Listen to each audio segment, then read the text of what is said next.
चलिए हम देखते हैं पॉलिटी के एनसीईआरटी क्लास 12 के स्वतंत्र भारत में राजनीतिक वर्ग पुस्तक के 6 चैप्टर है। चैप्टर के नाम है लोकतांत्रिक व्यवस्था का संकट। जैसे हम पहले देख चुके हैं कि 1971 के बाद कांग्रेस को नव जीवन मिला, लेकिन इस पार्टी में अब पहले वाली बात नहीं रही।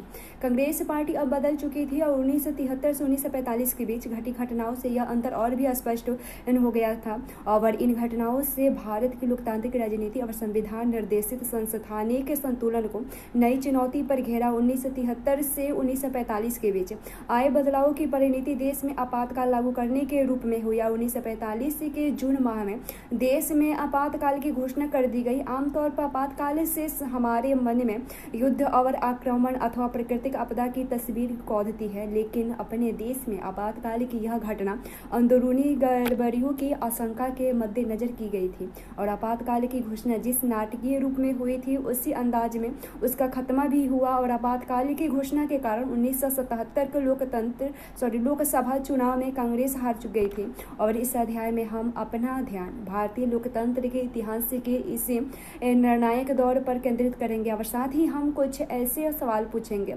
जो सालों गुजरने के बाद भी विवादास्पद बने रहे, जैसे आपातकाल क्यों लागू किया गया और क्या ऐसा करना जरूरी था, आपातकाल लागू करने का व्यवहारिक अर्थ क्या था और दलगत राजनीतिक लिहाज से आपातकाल के क्या परिणाम हुए और आपातकाल से भारतीय लोकतंत्र में क्या सबक सीखे। देखते हैं आपातकाल की पृष्ठभूमि के बारे में। देखो 1967 के बाद से भारतीय राजनीति में जो बदलाव आ रहे थे उनमें के बारे में हम पहले ही पढ़ चुके हैं। और इंदिरा गांधी एक कदावर नेता के रूप में उभरी थी और उनकी लोकप्रियता अपने चरम पर थी। और इस दौर में दलगत प्रतिस्पर्धा कहीं ज़्यादा तीखी और ध्रुवीकृत हो चली थी। और इस अवधि में न्यायपालिका और सरकार के आपसी रिश्तों में भी तनाव आया। सर्वोच्च न्यायालय ने सरकार की कई पहलकदमियों को संविधान के विरुद्ध माना और कांग्रेस पार्टी का मानना था कि अदालत का यह रवैया लोकतंत्र के सिद्धांतों और संसद की सर्वोच्चता के विरुद्ध है। कांग्रेस ने यह आरोप भी लगाया कि अदालत एक यथास्थितिवादी संस्था है और यह संस्था गरीबों के लाभ पहुंचाने वाले कल्याण कार्यक्रमों को लागू करने की राह में रोड़े अटका रही है। और कांग्रेस के विपक्ष में जो दल थे उन्हें लग रहा था कि सरकारी प्राधिकार को निजी प्राधिकार मानकर इस्तेमाल किया जा रहा है और राजनीति हद से ज्यादा व्यक्तिगत होती जा रही है। और कांग्रेस की टूट से इंदिरा गांधी और उनके विरोधियों के बीच मतभेद गहरे हो गए थे। आर्थिक संदर्भ देखें, 1971 के चुनाव में कांग्रेस ने गरीबी हटाओ का नारा दिया था। बहरहाल 1971 से 1972 के बाद के सालों में भी देश की सामाजिक आर्थिक दशा में खास सुधार नहीं हुआ था। बांग्लादेश के संकट में भारत की अर्थव्यवस्था पर भारी बोझ पड़ा था। लगभग 80 लाख लोग पूर्वी पाकिस्तान की सीमा पर पार करके भारत आ गए थे और इसी के बाद पाकिस्तान से युद्ध भी करना पड़ा। और युद्ध के बाद अमेरिका ने भारत को हर तरह की सहायता देना बंद कर दिया था। और इसी अवधि में अंतर्राष्ट्रीय बाजार में तेल की कीमतों में कई गुना बढ़ोतरी हुई और इससे विभिन्न चीज़ों की कीमतें भी तेजी से बढ़ी। 1973 में चीज़ों की कीमतों में 23% और 1974 में 30% का इजाफा हुआ था।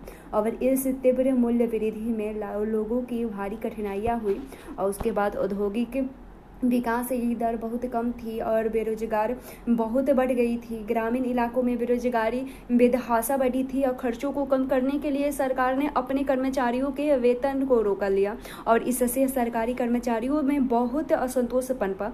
1972 से 73 के वर्ष में मानसून असफल रहा और इससे कृषि की पैदावार भी भारी गिरावट आई और धान और खाद्यान्न का उत्पादन 8% कम हो गया। आर्थिक स्थिति की बदहाली को लेकर पूरे देश में संतोष का माहौल था और इस स्थिति में गैर कांग्रेसी पार्टी ने बड़े कारगर तरीके से जन विरोधी को अगवा की और 1960 के दशक में ही छात्रों के बीच विरोध के स्वर उठने लगे थे और ये स्वर इस अवधि में और ज्यादा प्रबल हो उठे थे। और संसदीय राजनीति में विश्वास न रखने वाले कुछ मार्क्सवादी समूहों की सक्रियता भी इस अवधि में बढ़ी और इस समूहों में मौजूदा राजनीतिक प्रणाली और पूंजीवादी व्यवस्था को खत्म करने के लिए हथियार उठाया और तथा राज्य विरोधी तकनीकों का सहारा लिया गया। और ऐसे समूह मार्क्सवादी, लेनिनवादी यानी अब माओवादी है अथवा नक्सलवादी के नाम से जाने गए और ऐसे समूह पश्चिमी बंगाल में सबसे ज्यादा सक्रिय थे। पश्चिम बंगाल की सरकार ने इन्हें दबाने के लिए कठोर कदम उठाए थे। ये कहते हैं कि गरीब जनता पर सचमुच भारी मुसीबत आई होगी। आखिर गरीबी हटाओ के वादे का हुआ क्या? देखते हैं संपूर्ण क्रांति अब नारा है भारी इतिहास हमारा है, और एक और नारा है 19 और एक बार और है कि 1974 के बिहार आंदोलन का एक नारा ये है कि संपूर्ण क्रांति अब नारा है भावी इतिहास हमारा है। देखते हैं गुजरात और बिहार के आंदोलन के बारे में देखते हैं।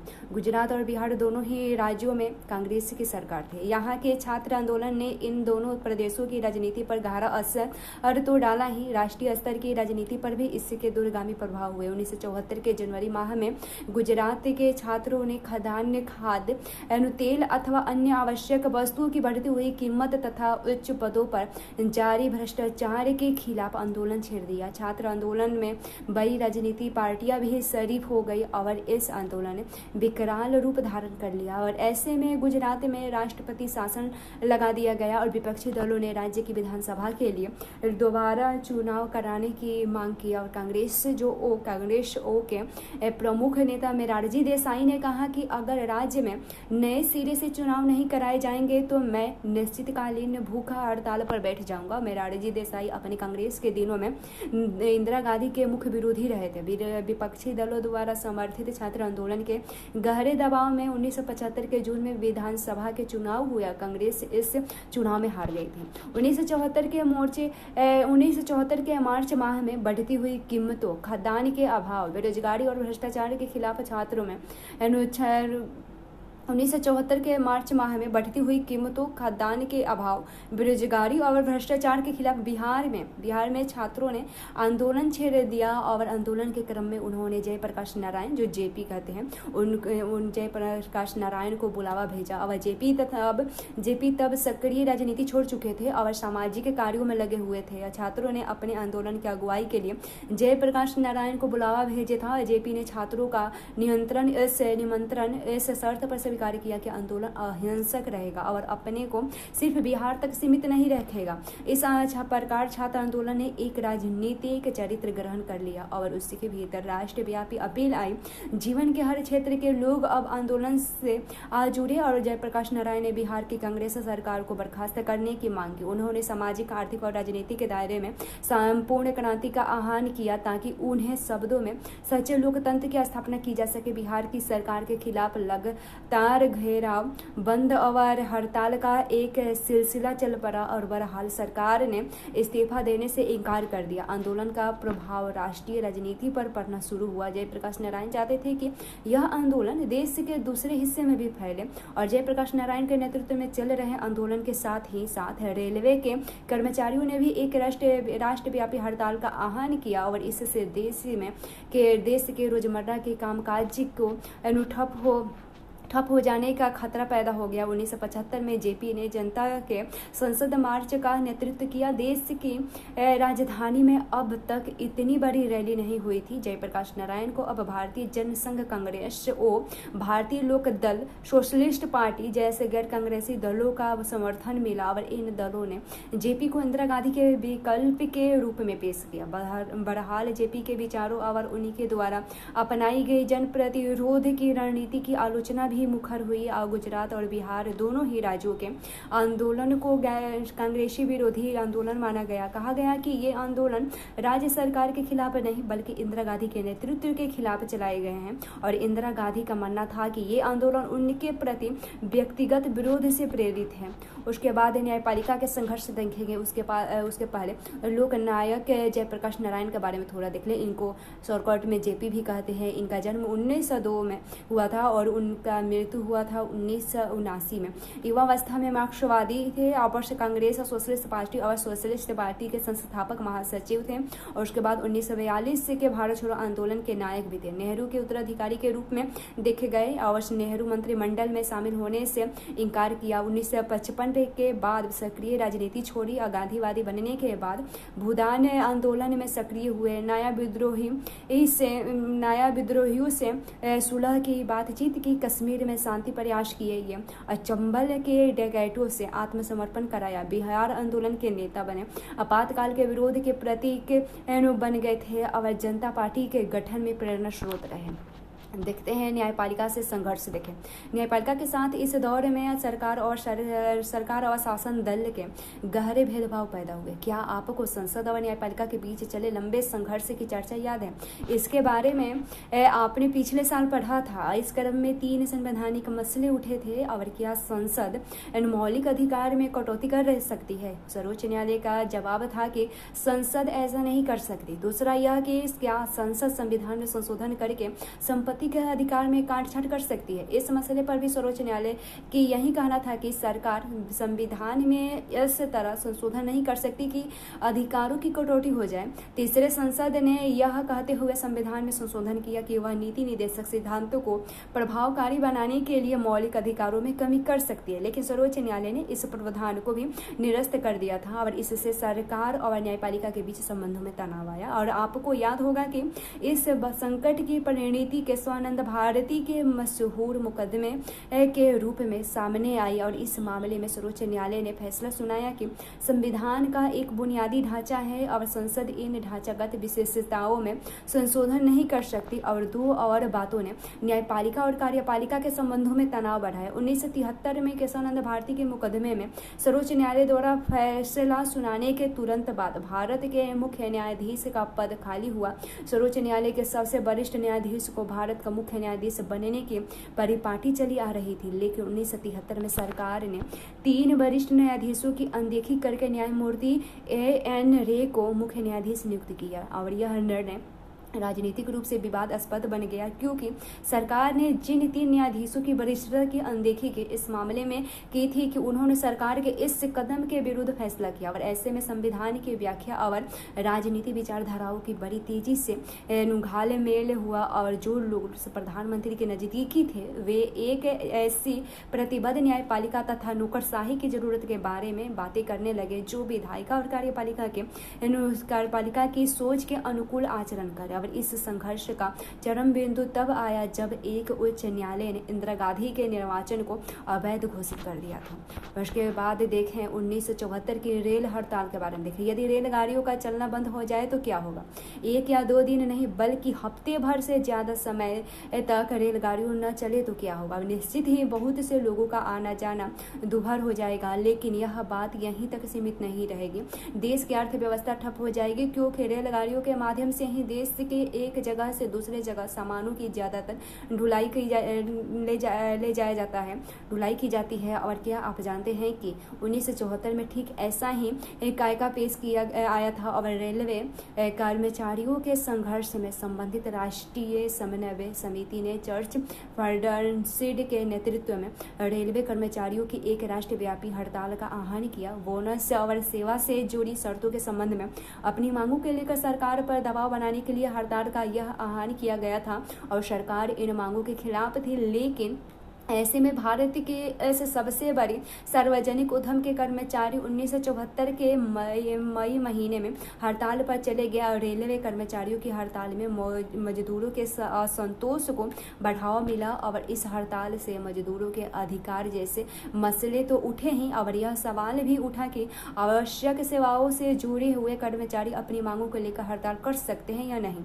सरकार ने इस हड़ताल को अवैधानिक करार दिया। सरकार ने हड़ताली कर्मचारी की मांग को मानने से इनकार कर दिया और उसने इसके कई नेताओं को गिरफ्तार किया और रेल लाइनों की सुरक्षा से सेना को तैनात कर दिया गया। ऐसे में 20 दिन के बाद यह हड़ताल बगैर किसी समझौते पर के वापस ले ली गई थी। उसके बाद देखते हैं आपातकाल की घोषणा के बारे में। देखें 12 जून 1975 के दिन इलाहाबाद उच्च न्यायालय के न्यायाधीश जगमोहन लाल सिन्हा ने एक फैसला सुनाया और इस फैसले में उन्होंने लोकसभा के लिए इंदिरा गांधी के निर्वाचन को अवैधानिक करार दिया। न्यायमूर्ति ने यह फैसला समाजवादी नेता राजनारायण द्वारा दायर एक चुनाव याचिका के मामले में सुनाया था। राजनारायण इंदिरा गांधी के खिलाफ 1971 के बतौर उम्मीदवार चुनाव में खड़े हुए थे। याचिका में इंदिरा गांधी के निर्वाचन की चुनौती देते हुए तर्क दिया गया था कि उन्होंने चुनाव प्रचार में सरकारी कर्मचारियों की सेवाओं का इस्तेमाल किया था। और उच्च न्यायालय के इस फैसले का मतलब यह था कि कानूनन अब इंदिरा गांधी सांसद नहीं रही और अगर अगले 6 महीने की अवधि में दोबारा सांसद निर्वाचित नहीं होती तो प्रधानमंत्री के पद पर कायम नहीं रह सकती। 24 जून 1975 को सर्वोच्च न्यायालय ने उच्च न्यायालय के इस फैसले पर आंशिक स्थगनादेश सुनाते हुए कहा कि जब तक इस फैसले को लेकर की गई अपील की सुनवाई नहीं होती तब तक इंदिरा गांधी सांसद बनी रहेगी, लेकिन वे लोकसभा की कार्रवाई में भाग नहीं ले सकती। संकट और सरकार का फैसला देखें।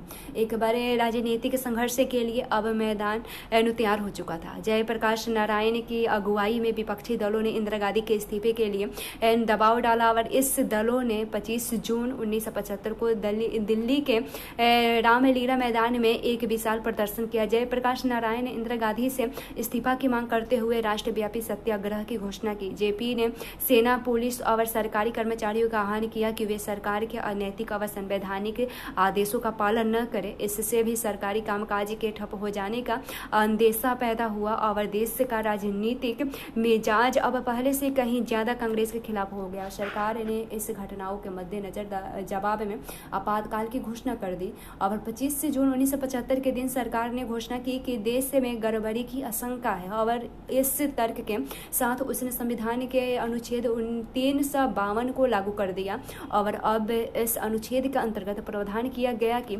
बाहरी अथवा अंदरूनी गड़बड़ी की आशंका होने पर सरकार आपातकाल लागू कर सकती है। सरकार का निर्णय था कि गंभीर संकट की घड़ी आन पड़ी है और इस वजह से आपातकाल की घोषणा जरूरी हो गई है। तकनीकी रूप से देखें तो ऐसा करना सरकार की शक्तियों के दायरे में था, क्योंकि हमारे संविधान में सरकार को आपातकाल की स्थिति में विशेष शक्तियां प्रदान की गई है।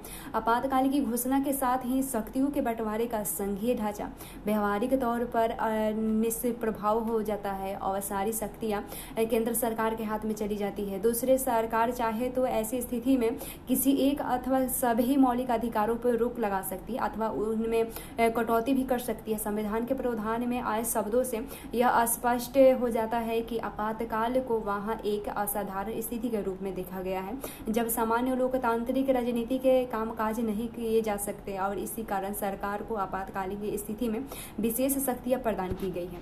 25 जून 1975 की रात में प्रधानमंत्री ने राष्ट्रपति फरुखुद्दीन अली अहमद से आपातकाल लागू करने की सिफारिश की थी और राष्ट्रपति ने तुरंत यह उद्घोषणा कर दी और आधी रात के बाद सभी बड़े अखबारों के दफ्तर की बिजली काट दी गई।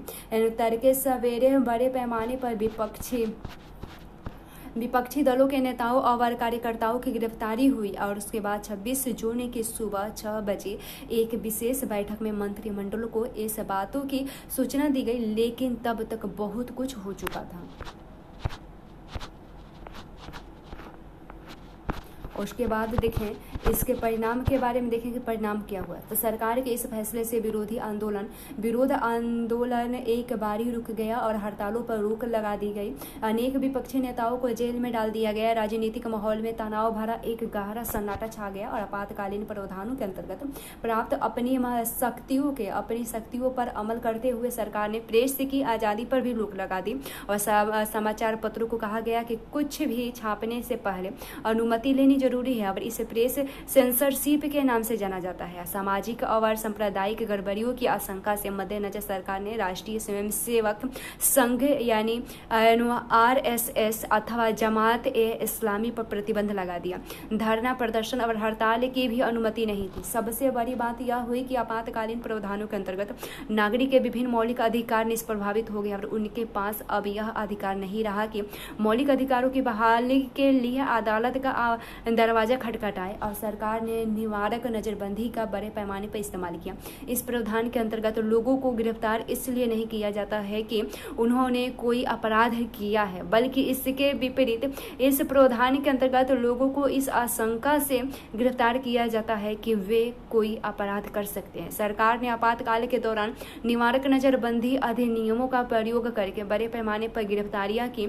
जिन राजनीतिक कार्यकर्ताओं को गिरफ्तार किया गया वे बंदी प्रत्यक्षीकरण याचिका का सहारा लेकर अपनी गिरफ्तारी को चुनौती भी नहीं दे सकते थे। गिरफ्तार लोगों अथवा उनके पक्ष से किन्हीं और ने उच्च न्यायालय और सर्वोच्च न्यायालय में कई मामले दायर किए, लेकिन सरकार का कहना था कि गिरफ्तार लोगों को गिरफ्तारी का कारण बताना कतई जरूरी नहीं है। अनेक उच्च न्यायालयों ने फैसला दिया कि आपातकाल की घोषणा के बावजूद अदालत किसी व्यक्ति द्वारा दायर की गई ऐसे बंदी प्रत्यक्षीकरण याचिका को विचार के लिए स्वीकार कर सकती है जिसमें उसने अपनी गिरफ्तारी को चुनौती दी हो। 1976 के अप्रैल माह में सर्वोच्च न्यायालय की संवैधानिक पीठ ने उच्च न्यायालयों के फैसले को उलट दिया और सरकार की दलील मान ली। और इसका आशय यह था कि सरकार आपातकाल के दौरान नागरिक से जीवन और आज़ादी का अधिकार वापस ले सकती है। सर्वोच्च न्यायालय के इस फैसले से नागरिक के लिए अदालत के दरवाजे बंद हो गए और इस फैसले को सर्वोच्च न्यायालय के सर्वाधिक विवादास्पद फैसले में एक माना गया है।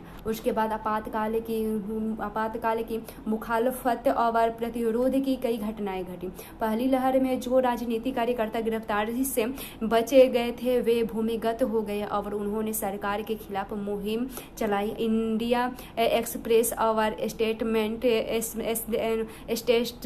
और जैसे अखबारों ने प्रेस पर लगी सेंसरशिप का विरोध किया। जिन समाचारों को छापने से रोका जाता था उनकी जगह ये अखबार खाली छोड़ देते थे और शनिवार और मेनस्ट्रीम जैसे पत्रिकाओं ने सेंसरशिप के आगे घुटने टेकने की जगह बंद होना मुनासिब समझा और सेंसरशिप को धत्ता बताते हुए गुपचुप तरीके से अनेक न्यूज लेटर और लिफ्टिस्ट निकले और पद्म भूषण से सम्मानित कन्नड़ लेखक शिवराम कांतर और पद्मश्री से सम्मानित हिंदी लेखक फरीश्वरनाथ रेरू ने लोकतंत्र के दमन के विरोध में अपनी पदवी लौटा दी और बहरहाल मुखालफत और प्रतिरोध के इतने प्रकट कदम कुछ ही लोगों ने उठाया और संसद ने संविधान के सामने कई नई चुनौतियां खड़ी की। इंदिरा गांधी के मामले में इलाहाबाद उच्च न्यायालय के फैसले की पृष्ठभूमि में संविधान में संशोधन हुए। इस संशोधन के द्वारा प्रावधान किया गया कि प्रधानमंत्री, राष्ट्रपति और उपराष्ट्रपति पद के निर्वाचन को अदालत में चुनौती नहीं दी जा सकती। आपातकाल के दौरान ही संविधान का 42वां संशोधन हुआ। उसके बाद आप पढ़ चुके हैं कि इस संशोधन के जरिए संविधान के अनेक हिस्से में बदलाव किए गए।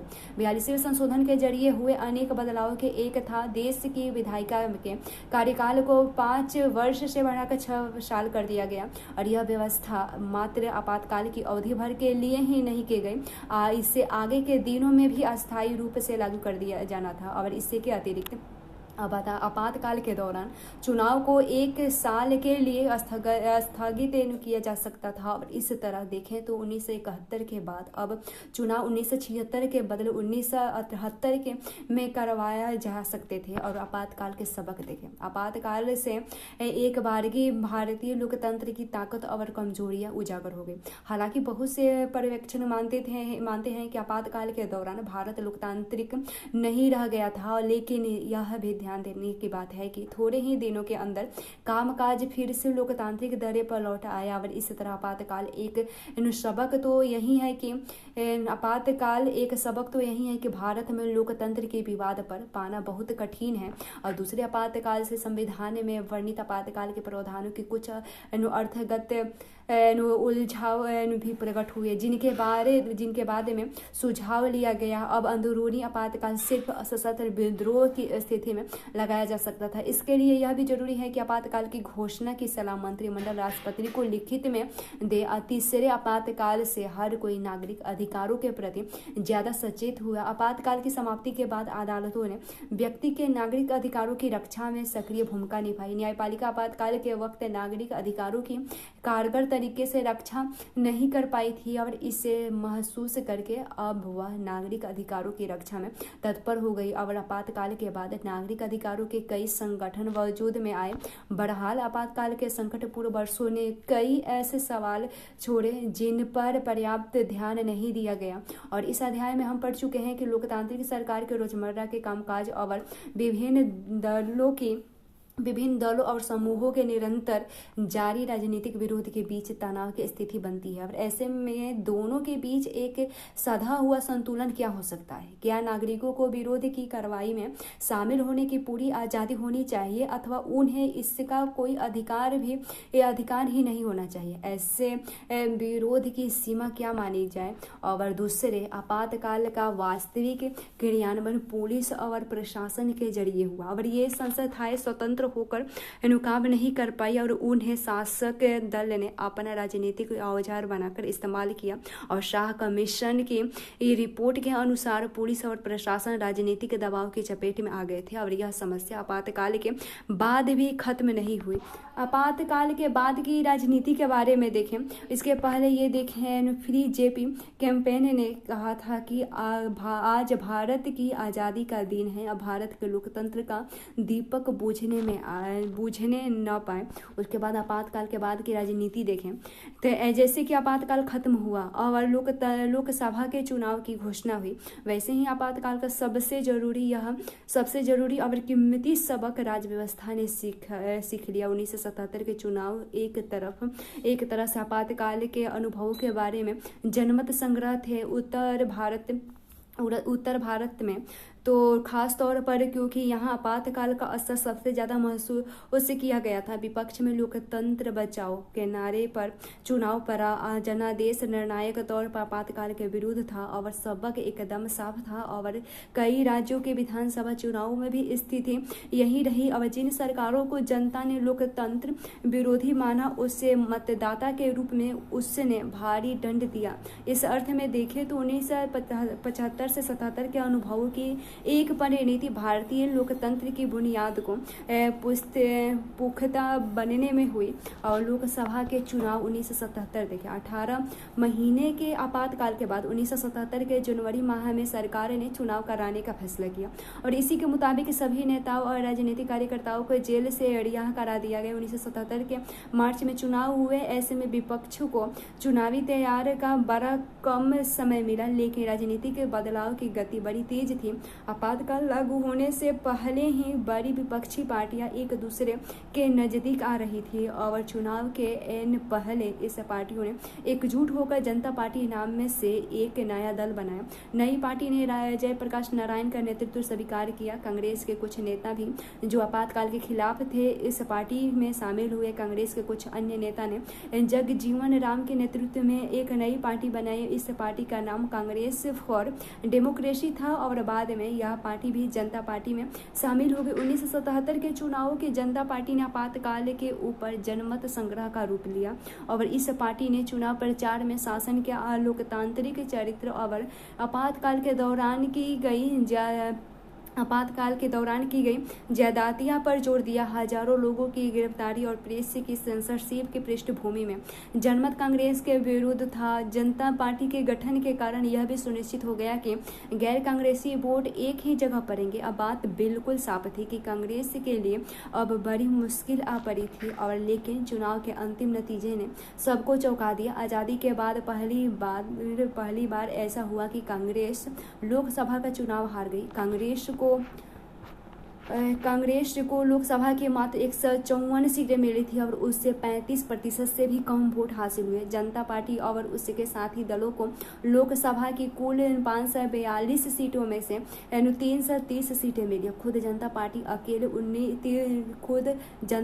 अकेले 295 सीटें पर जीत गई थी और उससे स्पष्ट बहुमत मिला था। और उत्तर भारत में चुनावी माहौल कांग्रेस के कदम खिलाफ था। कांग्रेस बिहार, उत्तर प्रदेश, दिल्ली, हरियाणा और पंजाब के में एक भी सीट न पा सकी और राजस्थान और मध्य प्रदेश में उससे महज एक सीट मिली। इंदिरा गांधी रायबरेली से और उनके पुत्र जयशंकर अमेठी से चुनाव हार गए। और बहरहाल अगर आप चुनावी नतीजे के नक्शे पर नजर दौड़ाएं तो पाएंगे कि कांग्रेस देश में हर जगह चुनाव नहीं हारी थी। महाराष्ट्र, गुजरात और उड़ीसा में उसने कई सीटों पर अपना कब्जा बरकरार रखा था और दक्षिण भारत के राज्यों में तो एक तरह से उनकी चुनाव विजय का चक्का बेरोक टोक चला था और इसके कई कारण रहे। पहली बात यह था कि आपातकाल का प्रभाव हर राज्य पर एक समान नहीं था। लोगों को जबरन उजाड़ने और विस्थापित करके अथवा जबरन नसबंदी करने का काम ज़्यादातर उत्तर भारत के राज्यों में हुआ था, लेकिन इससे भी ज़्यादा महत्वपूर्ण बात यह भी थी कि उत्तर भारत में राजनीतिक प्रतिद्वंद्विता की प्रकृति में दूरगामी बदलाव आए थे। अब उत्तर भारत का मध्य वर्ग कांग्रेस से दूर जाने लगा था और मध्य वर्ग के कई तबके जनता पार्टी को एक मंच के रूप में पाकर इससे आ जुड़े। और इस अर्थ में देखें तो 1977 के चुनाव सिर्फ आपातकाल की कथा नहीं कहते हैं, बल्कि इसके आगे के भी कुछ बातों का संकेत देते हैं। और जनता सरकार के बारे में देखें तो 1977 के चुनाव के बाद बनी जनता पार्टी की सरकार में कोई खास तालमेल नहीं था। चुनाव के बाद नेताओं के बीच प्रधानमंत्री के पद के लिए होड़ मची और इस होड़ में मोरारजी देसाई, चरण सिंह और जगजीवन राम शामिल थे। मोरारजी देसाई 1966 से 67 से ही इंदिरा गांधी के प्रतिद्वंदी थे। चरण सिंह भारतीय लोक दल के प्रमुख और उत्तर प्रदेश के किसान नेता थे।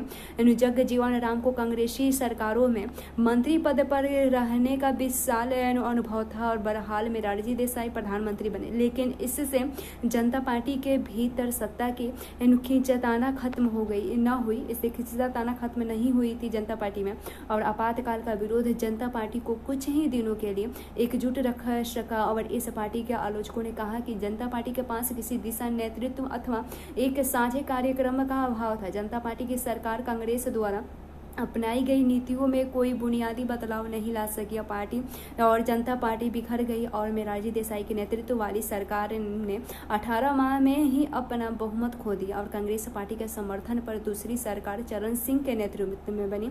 लेकिन बाद में कांग्रेस पार्टी ने समर्थन वापस लेने का फैसला किया और इस वजह से चरण सिंह की सरकार मात्र 4 महीने तक ही सत्ता में रही। 1980 के जनवरी में लोकसभा के लिए नए सिरे से चुनाव हुए और इस चुनाव में जनता पार्टी बुरी तरह परास्त हुई और जनता पार्टी को उत्तर भारत में करारी शिकस्त मिली, जबकि 1977 के चुनाव में उत्तर भारत में इस पार्टी को जबरदस्त सफलता मिली थी। इंदिरा गांधी के नेतृत्व में कांग्रेस पार्टी ने 1980 के चुनाव में एक बार फिर 1971 के चुनाव वाली कहानी दोहराते हुए भारी सफलता हासिल की और कांग्रेस पार्टी को 353 सीटें मिली और वह सत्ता में आई। 1977 से 79 के चुनाव ने लोकतांत्रिक राजनीति का एक और सबक सिखाया। सरकार अगर अस्थिर हो और उसके भीतर कलह हो तो मतदाता ऐसी सरकार को कड़ा दंड देते हैं। और विरासत के बारे में देखें, लेकिन क्या 1980 के चुनाव में सिर्फ इंदिरा गांधी की वापसी हुई थी? क्या मामला इतना भी था? 1977 और 1980 के चुनावों के बीच दलगत प्रणाली ने नाटकीय बदलाव आए। 1969 के बाद से कांग्रेस का सबको समाहित करके चलने वाला स्वभाव बदलना शुरू हुआ। 1969 से पहले तक कांग्रेस विविध विचारधारात्मक गतिमति के नेताओं और कार्यकर्ताओं को एक से समेट कर चलती थी और अपने बदले हुए स्वभाव में कांग्रेस ने स्वयं को विशेष विचारधारा से जोड़ा और उसने अपने को देश की एकमात्र समाजवादी और गरीबों की हिमायती पार्टी बताना शुरू किया। और इस तरह 1970 के दशक के शुरुआती सालों से कांग्रेस की सफलता इस बात पर भी निर्भर रही कि वह गहरे सामाजिक और विचारधारात्मक विभाजन के आधार पर लोगों को अपनी तरफ कितना खींच पाती है। और इसके साथ साथ यह पार्टी अब एक नेता यानी इंदिरा गांधी को लोकप्रियता पर निर्भर हुई और कांग्रेस की प्रकृति में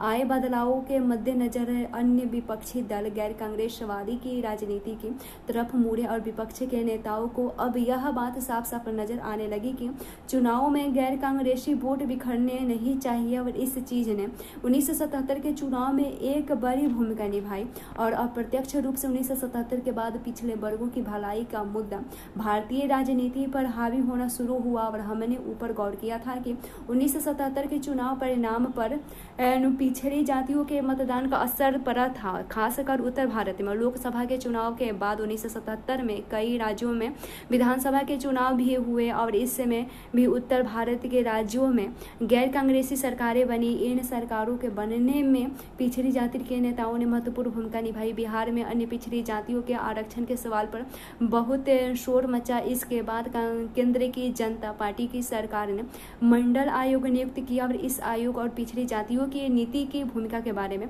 ज्यादा विस्तार से आप अंतिम अध्याय में पढ़ेंगे। और आपातकाल के बाद हुए चुनावों में दलीय व्यवस्था के भीतर इस बदलाव की प्रक्रिया शुरू कर दी और आपातकाल और उससे के आसपास की अवधि को हम संवैधानिक संकट की अवधि के रूप में भी देख सकते हैं। और संसद और न्यायपालिका के अधिकार क्षेत्र को लेकर छिड़ा संवैधानिक संघर्ष भी आपातकाल के मूल में था। और दूसरी तरफ यह राजनीति संकट का भी दौर था। सत्ताधारी पार्टी के पास पूर्ण बहुमत था, फिर भी इसके नेतृत्व में लोकतंत्र को ठप करने का फैसला किया। भारतीय संविधान के निर्माताओं को विश्वास था कि सभी राजनीतिक दल लोकतांत्रिक मानकों पर पालन करेंगे। उन्हें यह भी विश्वास था कि आपातकाल की स्थिति भी सरकार अपनी असाधारण शक्तियों का इस्तेमाल विधि के शासन के दायरे में रहते हुए ही करेंगी। और इसी उम्मीद में सरकार को आपातकाल से जुड़े प्रावधानों के अंतर्गत व्यापक और बहुमुखी शक्तियों दे दी गई और इन शक्तियों का आपातकाल के दौरान दुरुपयोग हुआ। और यह राजनीतिक संकट तत्कालीन संवैधानिक संकट से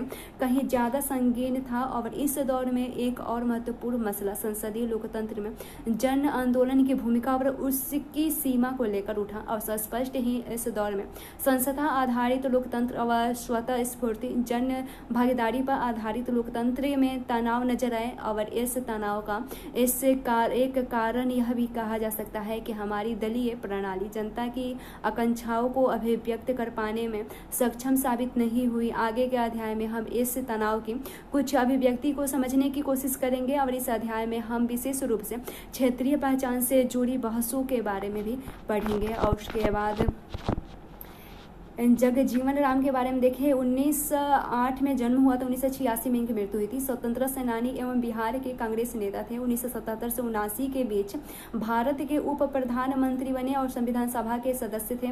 और 1952 में मृत्यु पर्यंत सांसद बने और स्वतंत्र भारत के पहले मंत्रिमंडल में श्रम मंत्री बने। 1952 से 1977 के बीच अनेक मंत्रालयों की जिम्मेदारी संभाली और विद्वान और कुशल प्रशासक भी थे ये। और उसके बाद ये है चौधरी चरण सिंह। इनका जन्म 1902 में हुआ था, 1987 में मृत्यु हुई थी। जुलाई 1979 से जनवरी 1980 के बीच भारत के प्रधानमंत्री बने। स्वतंत्रता सेनानी थे। उसके बाद उत्तर प्रदेश की राजनीति में सक्रिय ग्रामीण एवं कृषि विकास के समर्थक थे। कांग्रेस छोड़ी और 1967 में भारतीय क्रांति दल का गठन किया। उत्तर प्रदेश में 2 बार मुख्यमंत्री, बाद में 1977 में जनता पार्टी के संस्थापक में से एक हैं और उप प्रधानमंत्री और गृह मंत्री बने। उसके बाद लोक दल के संस्थापक हैं। और उसके बाद ये है मोरारजी देसाई हैं। इनका जन्म 1896 में हुआ था और मृत्यु 1995 में हुआ था। स्वतंत्रता सेनानी थे, गांधीवादी नेता थे और खादी पहनते थे। उसके बाद प्रकृति के चिकित्सा और निग्रह और प्रतिपादक थे। बॉम्बे प्रांत के मुख्यमंत्री थे। 1967 से 1969 के बीच उप प्रधानमंत्री बने। पार्टी में टूट के बाद कांग्रेस में शामिल हुए। 1977 से 79 तक एक गैर कांग्रेसी दल की तरफ से प्रधानमंत्री रहे।